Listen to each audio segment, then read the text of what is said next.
of the things that we know that not everybody does know. Things girls are peripherally aware of. They know it exists, but they don't really focus in on it, but will not admit, accept, entertain as reality, especially if a man asks.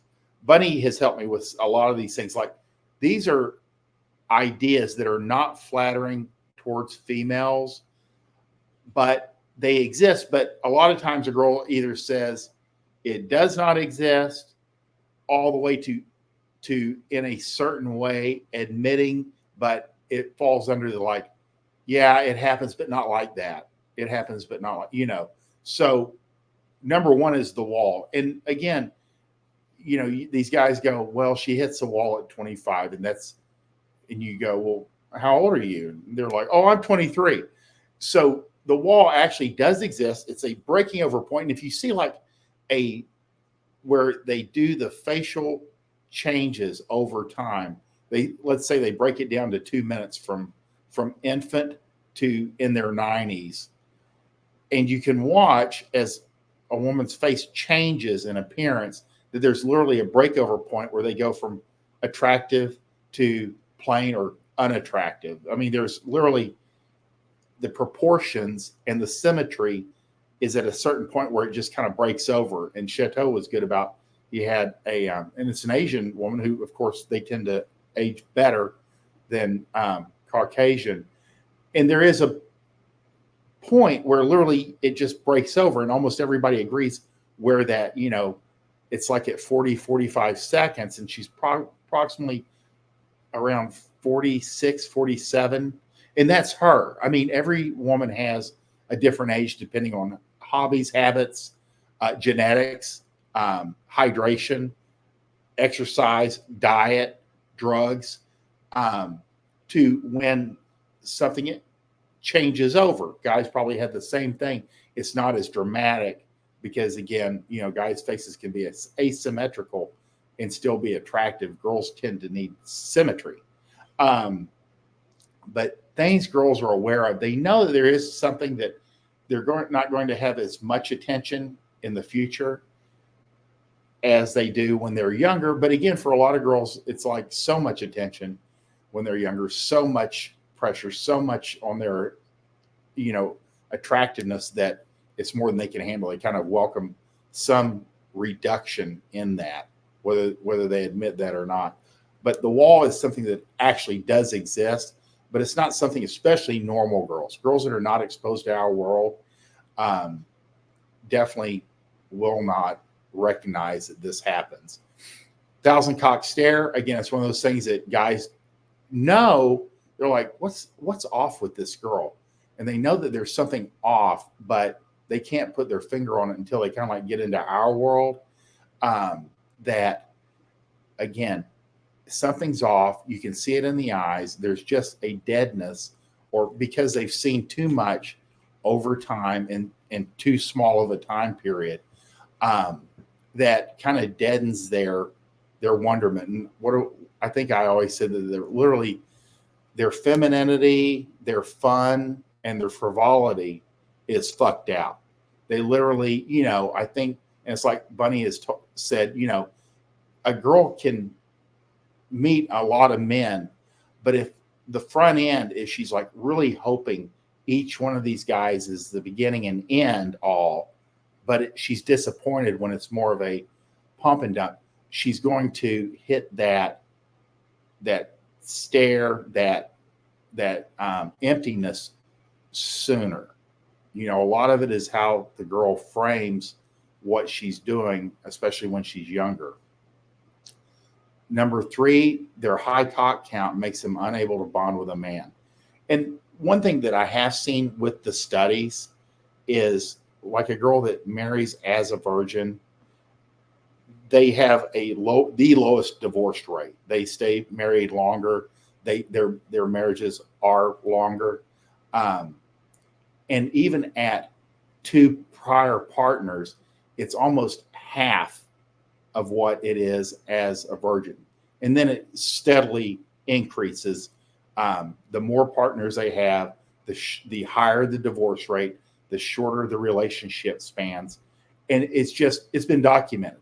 Everything else is kind of conjecture. That a high cock count makes them unable to bond with a man. And I think it's like Bunny said, that literally because there's so much emotional disappointment over time, everything gets lowered. And that's what you see.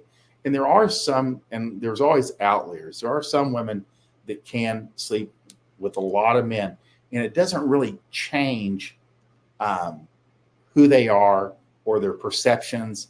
They're not as, it's just how they approach it, whether they approach it as sports fucking or something they just enjoy doing. And I think you'll also see, depending on culture, because like Asian cultures are more open to casual sex than like the US. And what is like aberrant to us is completely normal to them. You know, being with a lot of people isn't seen as something that can actually damage you. So a lot of it has to do with like your social pressure and your own tolerances and your own guilt. Number 4, things that girls are peripherally aware of but won't admit.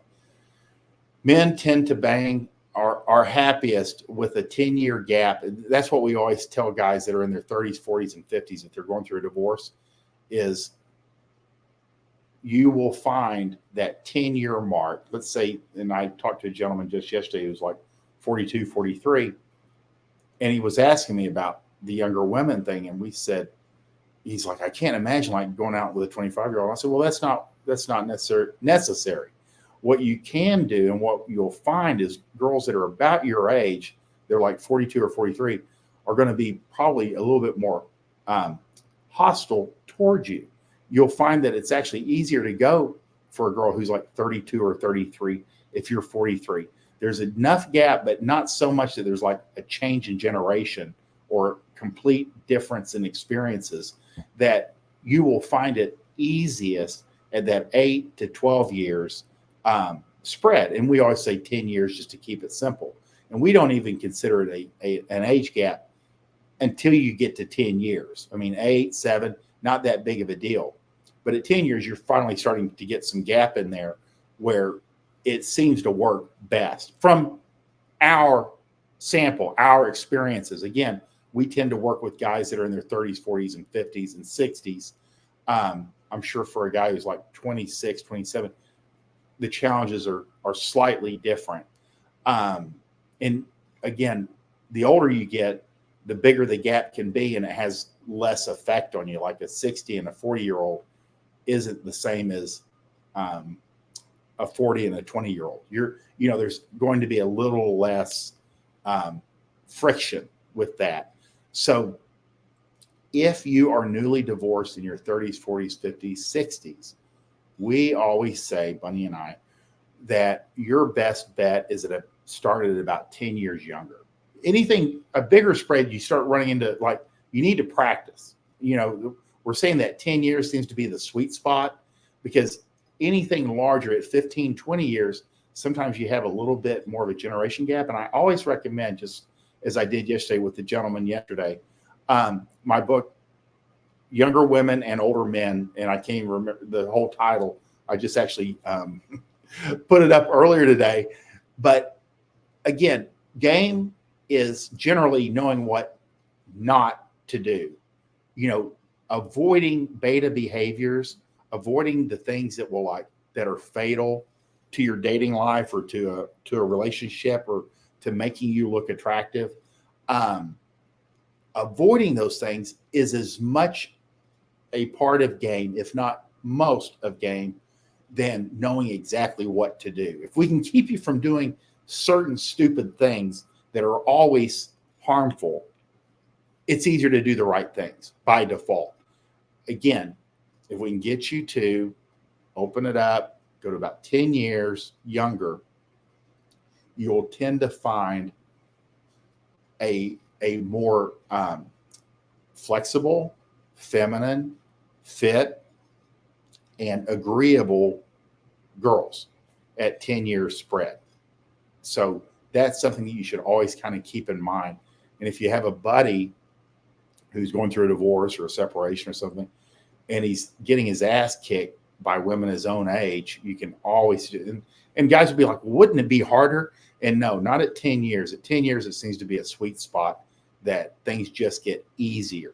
So number 5, being in an alpha rotation is okay with them. Again, a lot of guys feel that they need to hide, other women from women. And generally women will be okay sharing your time as long as you're upfront about it. And if they're not, they'll let you know, because they'll step away or they'll press you for commitment. And you say, I'm not really a boyfriend. I'm not boyfriend material.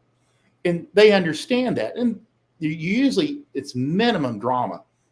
Girls do respect guys that actually know who they are and what they're all about, and don't try to sell them a false set of goods, because what makes girls angry is where he sold them a boyfriend package, but he has no intention of fulfilling the boyfriend package, as opposed to I'm a casual guy. I think we should casually date each other and see where things go.